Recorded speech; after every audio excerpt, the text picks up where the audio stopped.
예. 반갑습니다. 인사드리겠습니다. 저는 마이크로소프트의 김대호라고 하고요.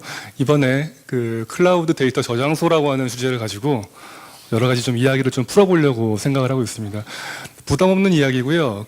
PT의 내용은 조금만 살살 진행하고 가급적이면은 직접 이제 애저를 개발을 하시는 그런 과정들을 진짜 어떤 과정으로 이루어지는지, 그리고 조금 전에 김재호 부장님께서 잘 설명해 주셨던 이런 여러 가지 어떤 그런 중요한 부품들, 좋은 부품들을 어떻게 하면 우리의 비즈니스에, 어떻게 하면 우리의 솔루션에 잘 갖다 쓸 수 있을지에 대해서 그런 부분을 조금만 더 초점을 맞춰서 한번 진행해 보도록 하겠습니다. 이제 보시는 것처럼 윈도우즈 애저 저장소와 또 기존의 SQL 애저라고 하는 이름으로 나왔었죠. 이게 이름이 살짝 바뀌었습니다. 윈도우즈 애저 SQL 데이터베이스. 이제 SQL 이전은 이제 살짝만 좀 집어주시고요. SQL 애저라고 하는 이름 대신에 데이터베이스 이름 좀 더 직관적인 이름을 바뀐 것 같습니다.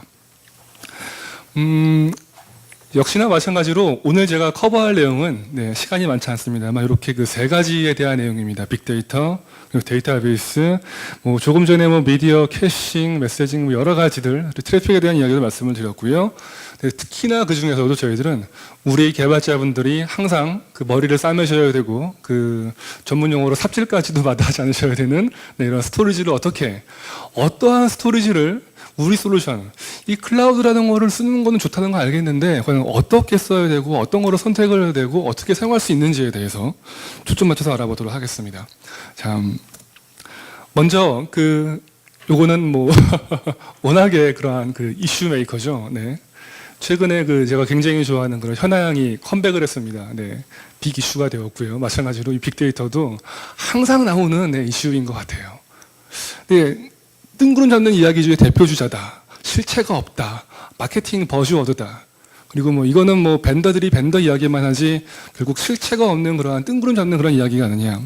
네, 그렇게 보실 수 있어요. 하지만 기술적인 측면에서 조금만 빅데이터를 다시 한번 접어보시자면요.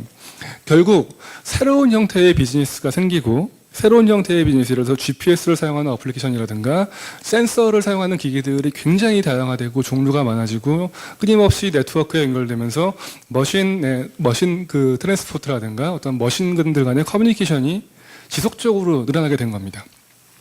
이러한 어떤 새로운 비정형 데이터가 계속해서 생산이 되게 되면서 문제가 생기기 시작하는 거죠. 우리가 너무나도 좋아하는, 저희들은 각이 쫙쫙 맞아야 행복하지 않습니까?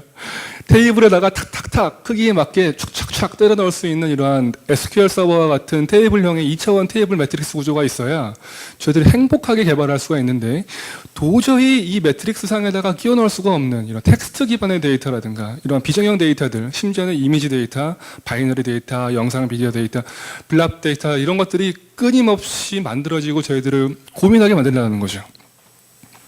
그리고 데이터가 좀 많은 게 아닙니다. 보통 게임사 같은 경우라든가 이런 데서는 로그가 쌓일 때 보통 1테라 정도가 하루에 쌓인다라고 하거든요. 저희들도 포털이라든가 이런 쪽 웹사이트를 좀 운영을 좀 크게 하시면은 로그 데이터만 해도 1테라 쌓이는 것은 어렵지 않은 일입니다. 근데 이러한 데이터들을 1테라를 쌓아놓게 되면은 30일이면 대략 30테라, 그리고 1년이면 300테라, 3년이면은 테라를 넘어서 이제 페타로 넘어가게 되는 겁니다. 빅데이터의 기본 관점은 모든 데이터를 긁어서 있는 그대로 분석을 한다입니다. 이전의 데이터를 퍼즐을 하거나 이 데이터를 한번 적재를 해서 이 데이터를 어딘가로 옮길 수 있다면은 얘는 빅데이터라고 부르질 않습니다. 적재된 그 자리에서 그대로 데이터를 분석을 해내고 끊임없이 적재가 되면은 더 많은 데이터를 그 자리에서 있는 그대로 분석을 할 수 있어야 어떤 3V라고 하는 빅데이터 관점에 갖게 된다는 거죠. 이러한 대용량 데이터를 처리하기 위한 스토리지, 컴퓨팅 파워에 대한 그런 고민들, 그리고 이어지는 새로운 비즈니스, 소셜 비즈니스가 활성화되고 새로운 비즈니스가 생기고, 저희들이 항상 핸드폰에 스마트폰을 넣고 다니시면서 어떤 버스를 찾을 때에도 언제든 끊임없는 이러한 어플리케이션들이 만들어지는 데이터들, 그래서 어쩔 수 없이 새로운 비즈니스와 새로운 기술들이 데이터의 폭증을 폭발시킨다는 거죠. 마이크가 폭발하는 줄 알았습니다. 깜짝 놀랐습니다. 네, 결국은 이렇게 새로운 요구가 생기게 된 것이고 결국은 우리들은 이런 것들을 분석을 하고 이러한 새로운 요구에 대응할 수밖에 없게 되라는 것입니다. 오신 분들이 궁금하셨을 부분일 거예요. 그러면 우리는 어떻게 준비를 해야 될까? 이런 것도 있다라고 하는데 우리들은 어떻게 준비를 해야 될까? 개인적으로 참 좋아하는 그런 매트릭스에 나오는 빨간 약, 파란 약 선택하는 부분이 있죠. 마이크로소프트의 빅데이터 접근은 대단히 심플합니다. 하이브리드, 클라우드와 마찬가지로 마이크로소프트도 빅데이터의 분석을 위해서 빅데이터의 얼굴마담 하둡을 윈도우즈 서버에서 즉 우리 회사 안에 온프레미스 환경에서 우리 회사의 환경에서 분석을 하기 위한 하둡과 클라우드 위에서 분석을 하기 위한 하둡 온 애저. 빨간 약이 좋아? 파란 약이 좋아? 엄마가 좋아? 아빠가 좋아? 네. 닌자고가 좋아? 레고 닌자고가 좋아? 아니면 스타워즈 닌자고가, 네, 레고가 좋아? 이러한, 네. 선택이 거의 불가능할 정도로 요구에 맞게, 페이버에 맞게 맞출 수밖에 없는 이런 것들을 완벽하게 양쪽을 다 지원한다는 거죠. 두 번째, 단순하게 이것을 그냥 쓰십시오로 말씀드리는 게 아닙니다. 저희들은 마이크로소프트는 하둡 이코시스템과 오픈소스 쪽에 단순히 참여를 하고 우리 비즈니스를 쓰는 게 아니라 오픈소스 커뮤니티에 기여를 하고 있다는 거죠. 하둡 쪽 커뮤니티라든가 저도 이쪽에 참여를 하고 있습니다만 굉장히 쌍수를 들고 환영하는 부분이 바로 이런 부분입니다. 그 마켓플레이스와의 연계가 가능한 부분도 있을 수 있고요. 또 ODBC 드라이버를 마이크로소프트가 만들어서 무료로 공개를 했습니다. 또 하둡 커넥터라고 하죠. 하이브 QL, SQL 쿼리하고 유사한 구문을 사용을 해서 그 하이브 QL을 사용하시게 되면은 이게 자연스럽게 맵 리듀스 명령어로 변환이 되어서 하둡 명령이 처리가 되고 데이터만 싹 모아서 SQL select, from, where 이런 식으로 똑같은 구문을 쓸 수가 있습니다. 하이브 QL이라고 하는데 이러한 그 하이브 QL과의 연결을 위한 이러한 드라이버라든가 그 하둡 커넥터라든가 이런 것들을 단순히 갖다 쓰는 게 아니라 저희도 기여를 하고 있다는 부분이 다른 곳들과 차이점이 있다는 것, 이것도 좀 기억해 주시면 좋을 것 같습니다. 단순한 참여가 아닌 마이크로소프트는 기업을 위한 그리고 우리의 비즈니스를 위한 이런 쪽에 하나의 어떤 플랫폼으로 마찬가지로 굉장히 깊게 들어가서 사용을 하고 있고요. 이미 찾아보시게 되면은 국내뿐만이 아니라 해외에도 많은 저희 쪽에 하드본 애저나 이런 쪽으로 검토를 하시고 사용하신 분들도 많이 계십니다. 네. 다시 그렇다면 이제 그 오늘의 그 주 이야기인 클라우드에 대한 이야기로 넘어가 보도록 할게요. 네. 가상 서버의 가상 컴퓨터의 SQL 서버, 네, 그 SQL 서버 버추얼 머신이라고 하는 그런 부분이었습니다. 또 SQL 데이터베이스, SQL 애저라고 말씀드렸었죠. 아마 익숙한 분들도 있으실 거예요. 완전히 SQL 서버가 서비스로 제공이 되는 부분들. 그리고 스토리지 중에는 스토리지는 크게 세 가지가 있습니다. 테이블 스토리지, 큐 스토리지, 블랍 스토리지 이렇게 세 가지가 있는데 그 중에서도 테이블 스토리지와 블랍 스토리지를 이용해서 과연 우리의 어떤 데이터들을 어떻게 적재할 수 있을지, 그리고 블랍 스토리지 중에서 우리 이진 데이터라든가 바이너리 데이터, 어떤 대용량 데이터들을 어떻게 저장할 수 있을지에 대한 부분을 조금만 알아보려고 해요. 조금 전에 김재호 부장님께서 너무 잘 말씀을 잘 해주셨죠. 예, 과연 여기에서 그러면은 SQL, 네, 가상 컴퓨터의, 네, SQL 서버인 버추얼 머신, 가상 컴퓨터의 SQL 서버는 어디일까요? 바로 인프라스트럭처 애주어 서비스, 바로 인프라 부분이라고 보시면 좋을 것 같습니다. 이 인프라 부분들을 처리를 하게 되고요. 간단하게만 먼저 좀 보여드리면은 대시보드 화면을 좀 조금 보여드리려고 합니다. 그 애저 대시보드 화면이 예전에 조금 그 텍스트 기반에 좀 이상했었는데 좀 더 깔끔하게 좀 더 직관적으로 바뀌게 되었고요. 보시게 되면은 버추얼 머신, 클라우드 서비스 여러 가지들을 보실 수 있어요. 특히나 뉴를 가지고서 선택을 하신 후에 조금 전에 말씀드렸던 버추얼 머신들을 고르실 수가 있는데요. 선택하실 수가 있는데 지금 이제 하나에 완벽하게 동작하는 이아스 서버를 하나를 몇 분 내에 만드는 걸 보여드리는 겁니다.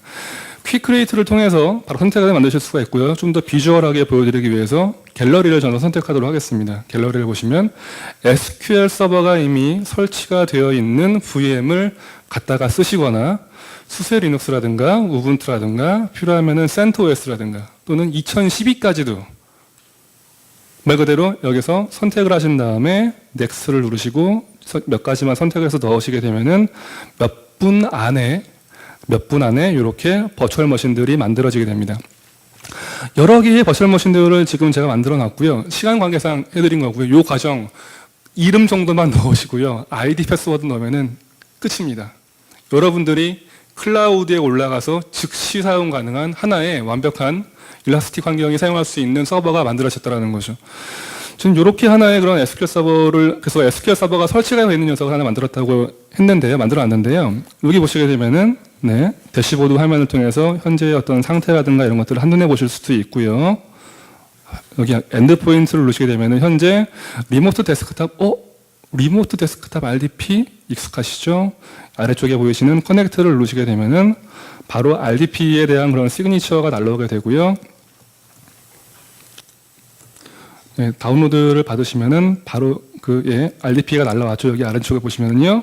바로 붙으시게 되면은 이렇게 말 그대로 한 대에 지금 거기 서버에 붙은 거예요. 보시면 클라우드 앱 .NET 지금 보이시나요? 네, 지금 이제 완벽하게 만들어진 VM에 몇 분 내에 RDP까지 자동으로 완성이 된 상태로 붙으신 겁니다. 자, 이렇게 붙으시게 되면은 말 그대로 한 대에, 네, 익숙하신 그런 윈도우 서버 환경이 한 대가 만들어지신 거예요. 윈도우 서버만 있느냐? 그렇지가 않습니다. SQL 서버도 이미 프리 설치가 완전하게 완료가 설치가 된 상태로 올라가 있고요. 필요하시면 서버 관리라든가 이런 것들을 다 한눈에 원하시는 형태로 진행하실 수도 있습니다. 자, 그렇다면은 이제 SQL 서버가 열렸고 또 하나 마찬가지로 지금 방화벽 이런 엔드포인트 접점 설정을 해주시는 거죠. SQL을 열어놨습니다. SQL 서버로 개발해 보시면 익숙하시죠. 1433 포트 1433이 있더라는 것은 이쪽에서 커넥트를 진행을 해서 SQL 서버 데이터베이스에 붙는데 제가 지금 방금 만든 서버의 이름이 SQL VM01이라고 되어 있고요. URL이 DWKIM DNS 클라우드의 .NET으로 되어 있습니다. 네, 그리고 마찬가지로 제가 선택한 아이디와 패스워드를 넣고 붙으시게 되면 지금 이 툴은 제가 로컬 제 컴퓨터에다가 SQL 서버 2012를 설치를 해놨고요. SSMS입니다. 여기에 SSMS에 지금 아래쪽에다가 뭔가를 붙이려고 한 거죠. 뭐를? 조금 전에 몇 분 전에 만들어낸 한 대의 SQL 서버를 바로 달라붙었고요. 달라붙은 상태에서 제 로컬에 있는 PC에 로컬에 있는 SQL 서버를 쓰듯이 SQL 서버를 관리할 수 있다는 의미입니다. 얘는 풀 스택의 SQL 서버인 거예요. SQL 서버 엔터프라이즈 에디션이 그대로 올라가 있는 겁니다. 몇 분 안에 끝난 거고요. 필요하시면 여기서 데이터를 듣는데 여분의 하나 팁을 하나 말씀드리면은요. SQL 서버가 기본으로 설치가 되어 있을 때 시큐리티 모드가 윈도우즈 인증 모드로만 되어 있습니다. 그래서 조금 전에 저는 SQL 인증 모드로 들어갔는데 그러시려면은 윈도우즈 인증과 SQL 인증을 다 쓰는 혼합 모드로 먼저 바꾸시셔야 되고요. 또 기본적으로 윈도우 파이어월에 여기 이렇게 막혀 있을 수 있습니다. 그래서 1433 포트를 TCP로 오픈을 해주는 하나의 그러한 방화벽, 네, 알고 있으시죠? 윈도우즈 서버에 있는 그런 방화벽에서 포트를 열어주시게 되면은 저처럼 큰 고민하지 않으시고 이렇게 바로 붙어서 SQL 서버를 사용하실 수 있다는 거, 네, 기억해 주시면 좋을 것 같습니다. 그렇다면은 여기서 그냥 지나가면 안 되겠죠. 간단하게 어플리케이션 하나 만들어 봤습니다. 그 어플리케이션을 제가 이미 그 웹롤을 몇 개를 만들어 놨고요. 지금 대시보드로 화면을 보여드리고요. 네, 웹사이트가 아니고요. 예, 웹롤 아마 워커롤 잘 알고 있으실 것 같습니다. 이쪽에서 클라우드 서비스에서 웹롤을 만들고 싶으시면은 클라우드 서비스에, 네, 크리에이트를 하신 다음에 하시게 되면 바로 웹롤과 워커롤을 즉각적으로 만드실 수 있는 환경들이 열리시게 되는 거예요. 지금 여기 몇 가지 이렇게 테스트로 제가 만들어 놨고요. 뭐 이런 것들을 해놨습니다. 간단하게 여기에 그 비주얼 스튜디오에서 만든 어플리케이션을 바로 배포할 수 있도록 하나의 아주 심플한 녀석입니다. 뭐 잘 안 보이실지 모르겠습니다만 그냥 웹폼으로 되어 있는 어플리케이션 하나 단순히 만든 거고요. 여기 데이터 그리드 뷰를 하나만 딱 올려놓은 것 뿐입니다. 아무것도 없어요. 제가 이 그리드 뷰를 보여드리는 이유는요, 딱 하나밖에 없습니다.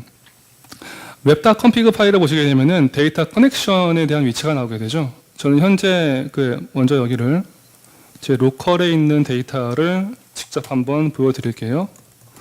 DWKIM9의 그 데이터베이스의 이름은 제가 펍스라고 해놨고요. 네, 펍스라고 하는 데이터베이스에서 타이틀즈라고 하는 그런 책들의 리스트를 쭉 갖다가 끌어와서 보여드리기 위해서 해놓은 겁니다. 그래서 단순히 그냥 이렇게 바꾸고, 네, 보여만 드리면요. 화면이 순간 깜빡했는데 진짜 깜짝 놀랐습니다.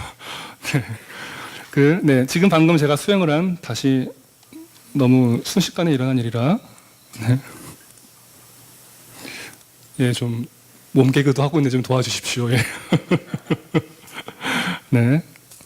네, 좀 스트링을 시켰고요. 바로 또 이 동작을 해서 타이틀즈 데이터베이스를 쫙 갖다 끌어온 것을 보실 수가 있습니다. 그래서 뭐 어쩌라고. 제가 보여드리고 싶었던 건 이게 아니었죠. 그렇다면 마찬가지로 여기 있는 이 펍스 데이터베이스를 제가 한번 태스크를 통해서 클라우드로 바로 보내보도록 할게요. 저는 이거를 SQL 서버를 통해서 여기 데이터 티어 네, 애플리케이션으로 네, 바꿔놓도록 하겠습니다. 네. 여기 보시게 되면 그 백팩이라고 되어 있는 파일이 있어요. 이 백팩이라고 되어 있는 파일은 클라우드뿐만이 아니라 이런 로컬에서의 애플리케이션의 호환성부터 이런 것들을 다 가져와서 처리하는 것들을 도와주는 하나의 좋은 익스포트, 임포트 도구라고 보시면 좋을 것 같습니다. 빠른 진행을 위해서 저는 펍스라고 하나를 만들어 놓고요. 바로 네, 진행을 하면은요. 고맙게도 이 그 백팩이라고 하는 녀석이 네, 현재 있는 데이터베이스를 쫙 다 검사를 해줍니다. 그냥 검사해 주는 게 아니죠. 얘가 클라우드 환경, 지금은 이제 이아스라고 하는 완전히 서버 한 대가 탁 클라우드에 올라가 있는 거죠. 근데 잠시 후에 또 보여드릴 SQL 데이터베이스라고 하는 녀석이 있는데 얘는 제한점들이 좀 몇 가지가 있어요.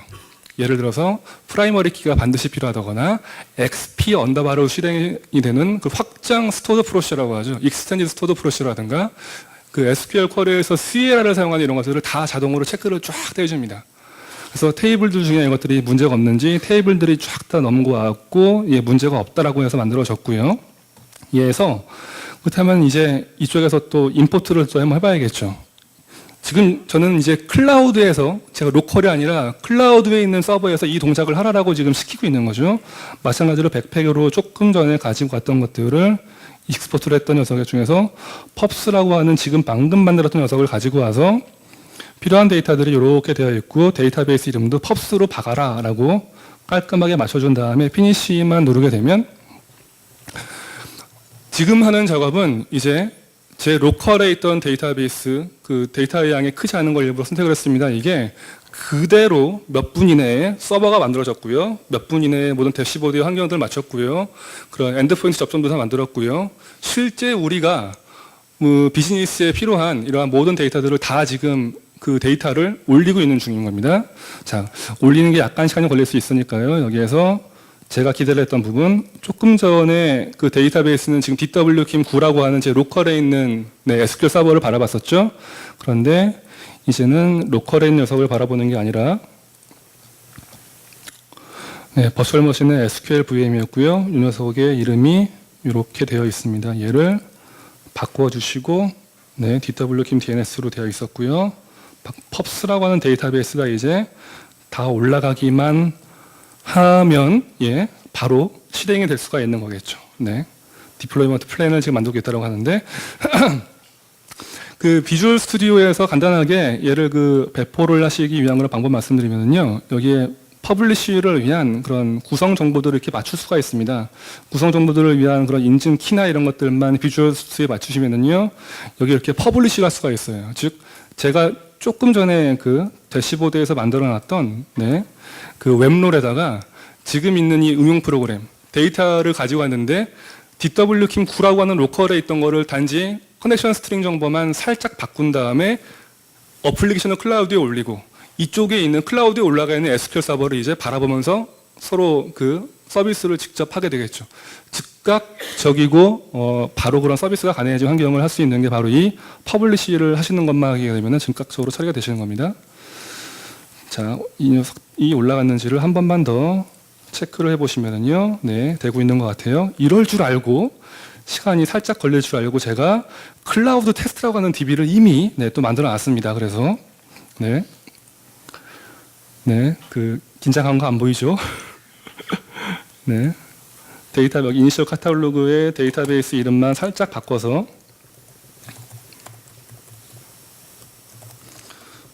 바꿨고요. 네, 바로 이제 실행을 하게 되면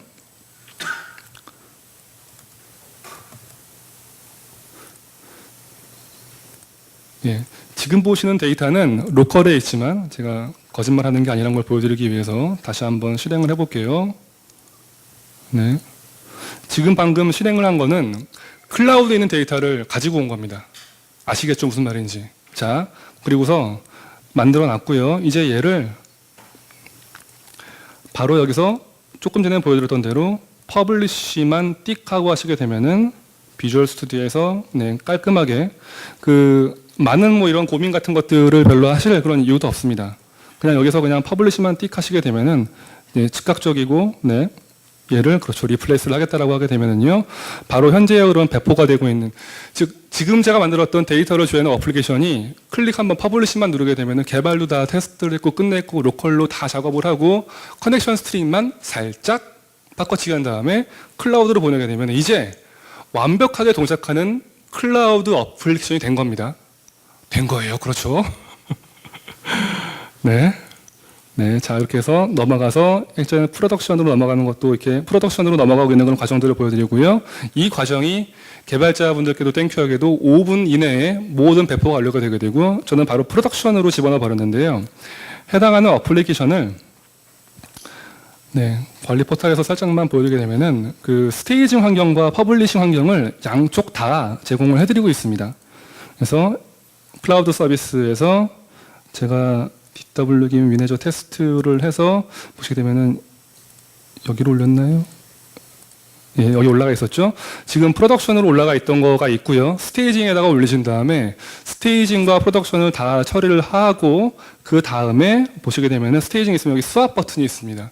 즉 프로덕션과 스테이징을 살짝 바꿔치기 해서 테스트가 이미 실환경에서 끝난 스테이징이 된 것들을 서로 교회 시제를 시키고 프로덕션 하시는 후에도 문제가 생겼다가 다시 그러면 수업을 시키신 다음에 예전에 잘 돌아갔던 녀석으로 재빨리 수업을 하실 수가 있겠죠. 이 과정들은 굉장히 금방 일어나게 되기 때문에 서비스의 인터럽션은 거의 주지 않고 네, 처리를 완벽하게 다 하실 수가 있습니다.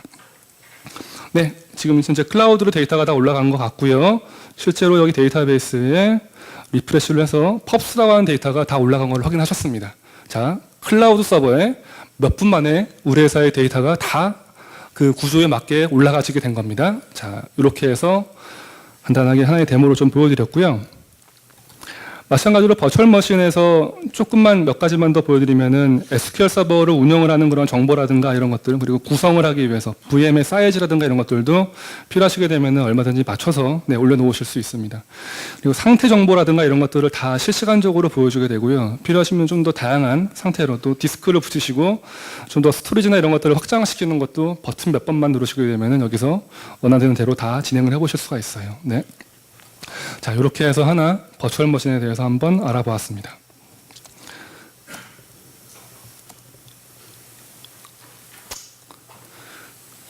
이제 그 기능을 보셨습니다만, 네, 자 보신 그대로죠. 말 그대로 우리 회사에서 쓰고 있던 제가 여기서 쓰고 있던 SQL 서버가 통째로 올라간 겁니다. 그리고 클라우드 환경에 올라가 있기 때문에 기존 어플리케이션을 그대로 올리실 수 있어요. 어플리케이션을 따로 수정을 하시거나 하실 필요 없이 SQL 서버가 통째로 인프라스트럭처 애저 서비스, 이아스로 올라가 있는 거기 때문에 어플리케이션에 대한 수정이 필요 없다. 즉 복잡하고 수정 클라우드에 올리기가 쉽지 않았던 그런 일라스틱한 환경과 맞지 않을 수도 있는 이런 환경들을 완벽하게 서버로 올리시고 네, 이걸 느낄 수 있다는 것. 그리고 대시보드를 통해서 보셨던 것처럼 또는 RDP를 사용해서 관리하는 것처럼 컨트롤하기 쉽습니다. 제어하시기도 쉽고요. 또 기존의 애저 그 웹롤과 쉽게 연계를 시키신 다음에 서비스하는 것도 처리해 보실 수 있고요. 관리가 되는 인프라스트럭처 환경이 그 제공이 되기 때문에 안전하다. 보안도 물론이고요. 안전하다. 네, 이러한 과정들이 있다라고 하는 것들을 또 생각해 보시면 좋을 것 같습니다. 그렇다면은 이러한 이아스를 사용을 하는 이런 환경들, 데이터 스토리지를 사용을 할 때 SQL 서버를 갖다가 사용하시는 SQL 서버 데이터베이스 환경은 어떤 경우에 유용을 할까? 네, 가상 컴퓨터에 있는 SQL 서버이기 때문에 복잡한 그런 어플리케이션들 이미 우리 회사 안에서 잘 돌아가고 있었어요. 근데 이거를 좀 더 가용성을 높이고 싶고 안정성과 좀 더 글로벌 서비스로 확장을 하고 싶으실 때 또는 개발 및 테스트를 위한 어떤 그런 환경만으로도 충분히 그 가치가 있으실 겁니다. 또 기존의 어떤 일본 어떤 그런 대지진이라든가 어떤 여러 재난, 선제적인 그런 재난 복구 시스템이 더 요즘에 활성화가 되고 있는데요. 지리적으로 충분히 떨어져 있는 안전한 데이터 저장소에 데이터를 저장을 해 놓으시고 만약에 어떤 만에 하나 알 수 없는 어떤 재난이 발생하더라도 데이터만큼은 안전하게 시큐어할 수 있는 이러한 데이터베이스 백업 환경 또한 온프레미스 환경으로 어플리케이션을 확장을 시키실 수 있는 양쪽을 다 온프레미스 환경과 클라우드 환경에서 어플리케이션들을 조금 전에 보신 것처럼 사용할 수 있다. 이것만으로도 충분히 다양한 시나리오를 해보실 수 있지 않을까 생각이 됩니다.